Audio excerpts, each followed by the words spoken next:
Would yield 5 minutes to the gentleman from Maryland, Elijah Cummings, a senior member of the Armed Services Committee. The gentleman from Maryland is recognized for 5 minutes. Speaker, as a member of the Armed Services Committee and a member of the Board of Visitors of the United States Naval Academy, I rise today to express my unwavering support for the men and women who wear the uniform of our proud nation, and to make clear my staunch opposition to putting more of these men and women in harm's way in Iraq. In the absence of a clear and meaningful strategy for success, it is time to extricate our troops out of this civil war and redeploy them out of the occupation of Iraq. Back in 2002, I joined my colleagues in the Congressional Black Caucus in formulating a brief and succinct statement of principles regarding the Iraq War. Within these principles, we expressed our clear opposition to a unilateral first strike action in the absence of a clear evidence of an imminent threat to the United States. We further stated that any post-strike plan for maintaining stability in the region would be costly and would likely require a long-term commitment of our troops and treasure.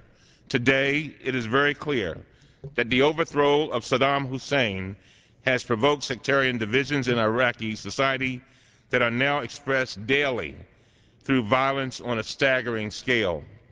It is also clear that our effort to stabilize Iraq has indeed required the massive commitment of both lives and taxpayer dollars that we predicted. What was not clear then, but is clear now, is that this administration had no definite plan for achieving our stated objectives in Iraq.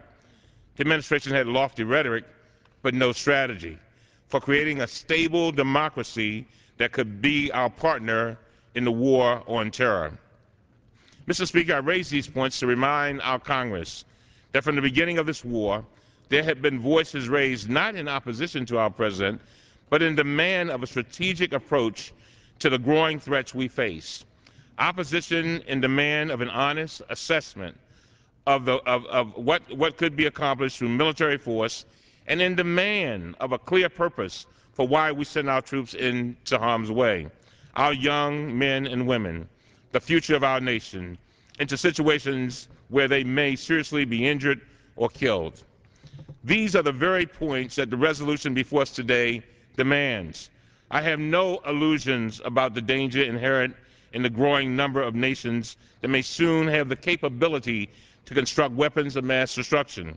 To the contrary, I am convinced that maintaining the peace in this increasingly dangerous world has become a precondition to our continued survival. The question is, given the situation in which we find ourselves in Iraq, and given that our primary consideration must always be the security of our nation, is sending additional troops the action most likely to stabilize our nation and the region, that nation and the region? Is it the action most likely to cause Iraqis themselves to take the essentially political actions that only they can take to create a government capable of governing? Is it the action likely to initiate the reconciliation between Sunni and Shiite, and the most recent national intelligence estimate says is critical to reducing the violence in Iraq? I have seen no compelling evidence that the answer to any of these questions is yes, and many of our top military commanders have testified that sending 21,500 more United States forces to Iraq will not create a path to success. Our forces have done all and more than we have asked them to do, and their families have been patiently sacrificing for 4 long years. The voters spoke in November, and we, as the members of the Congress of the United States, do not have the right to remain silent. We cannot allow more to be asked of our soldiers now if their mission is not clear.